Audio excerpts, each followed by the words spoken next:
हमारा घर हमारा विद्यालय के अंतर्गत आज शुरू करते हैं प्रोजेक्ट कार्य 8। तो इसमें दिया है कि here is a list of dos and don'ts, arrange them in the 2 columns given below accordingly. अर्थात नीचे दी गई करने योग्य व ना करने योग्य बातों को दिए गए स्थान पर लिखें। अब क्या क्या बातें हैं ज़रा ये भी देख लीजिए एक बार। Brush your teeth twice a day, bite nails, take bath every day, wash your hands before and after meals, keep food and water uncovered, spit here and there, throw waste paper anywhere, put your fingers in drinking water, have cut nails and hair, clean rooms every day.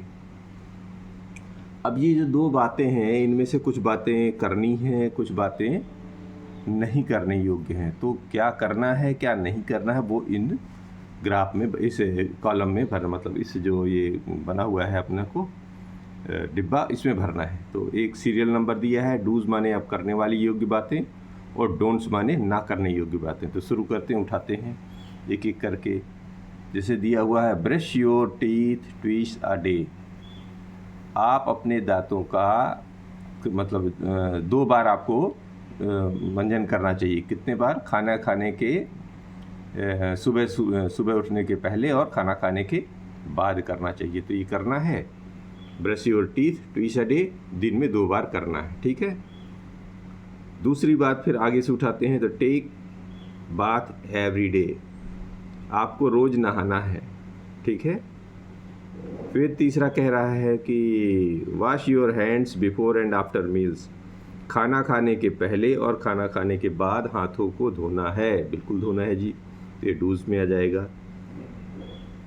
फिर कह रहे हैं have cut nails and hair, आप अपने बालों को और नाखूनों को काटते रहा करें, बिल्कुल जी काटना ज़रूरी है, नहीं फिर वो बेतरतीबी तरीके से बढ़ जाएंगे। और कह रहे हैं क्लीन रूम्स एवरी डे, रोज़ अपना कमरा साफ करें, ठीक है। साफ सुथरा रहेगा तभी तो मन लगेगा काम करने का।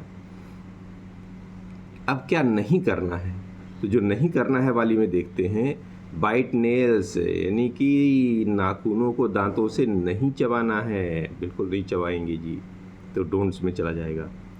की फूड एंड वाटर अनकवर्ड, कह रहे हैं खाने को और पानी को हमेशा खुला रखो, नहीं जी, खाना पानी हमेशा ढक के रखें, ऐसे ही नहीं छोड़ देना है। स्पिट हियर एंड देयर, यहाँ वहाँ जहाँ मर जाए वहाँ थूकते रहो, नो, बड़ी गंदी बात है, यहाँ वहाँ नहीं थूकना है। थ्रो वेस्ट पेपर एनीवेयर, कागज़ के टुकड़ों को जहाँ मर्जी आए वहाँ फेंकते रहो, नो, गंदी बात, ऐसा नहीं कर सकते। Put your fingers in drinking water, किसी को पानी पिलाते समय उंगलियों को पानी में मतलब डुबो के ले जाओ पानी पिलाने के लिए, नो, ये भी गलत बात है, इसको भी नहीं करना है, ठीक है जी। तो ये तो रहे डूज एंड डोंट्स। अब देखते हैं आगे क्या कह रहे हैं। आगे ये कह रहे हैं कि paste the pictures of any great man and right 4 lines about each of them, यानी किन्हीं 4 महापुरुषों के चित्र चिपकाएं और प्रत्येक के बारे में 4 पंक्तियां लिखें। तो जी यहाँ पर जो डिब्बा खाली हुआ, यहाँ पर कतरन कहीं से ढूंढनी है आपको, अखबारों से या पुरानी किताबों से, और यहाँ पर जो है सबके चिपकाने हैं। किनके यहाँ पर काम किए गए हैं आप भी देख लें, आप कुछ और भी लिख सकते हैं। यहाँ महात्मा गांधी का लगाना है, यहाँ पर जवाहरलाल नेहरू का, यहाँ अब्दुल कलाम आज़ाद साहब का, और यहाँ सुभाष चंद्र बोस साहब का लगाना है। चलिए इनके बारे में लिख लेते हैं, फिर जहाँ आपको कतरन मिले तो वही चिपका लेना है, ठीक है जी। तो शुरू करते हैं। Mahatma Gandhi was great man. दूसरा, ही was born 2 October 1869। His full name was Mohandas Karamchand Gandhi. His father's name was Karamchand Gandhi. ये तो 4 लाइनें हो गई गांधी जी के बारे में। अब आइए जी पंडित जवाहरलाल नेहरू के बारे में लिख लिया जाए। तो Pandit Jawaharlal Nehru was born on 14th October 1889 in Allahabad. His full name was Pandit Jawaharlal Motilal Nehru. He was the first Prime Minister of Free India. His father's name was Motilal Nehru. अब जी doctor कलाम साहब के बारे में लिख लीजिए। Doctor Abdul Kalam के बारे में लिख लेते हैं कि doctor APJ Abdul Kalam was great scientist. दूसरा लिख लीजिए, Kalam sir is a inspiration for many students.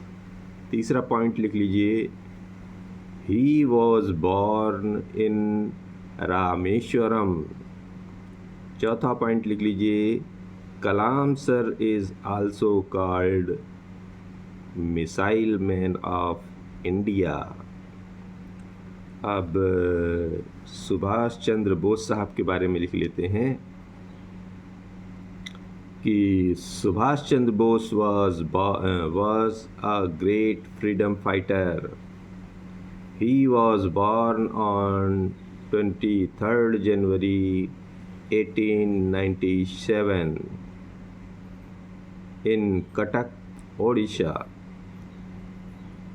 तीसरा पॉइंट लिख लीजिए, his father's name was Janaki Nath Bose. और चौथा पॉइंट लिख लीजिए, his mother name was Prabhavati Devi. तो ये रहा हमारा प्रोजेक्ट कार्य 8। अब चलते हैं प्रोजेक्ट कार्य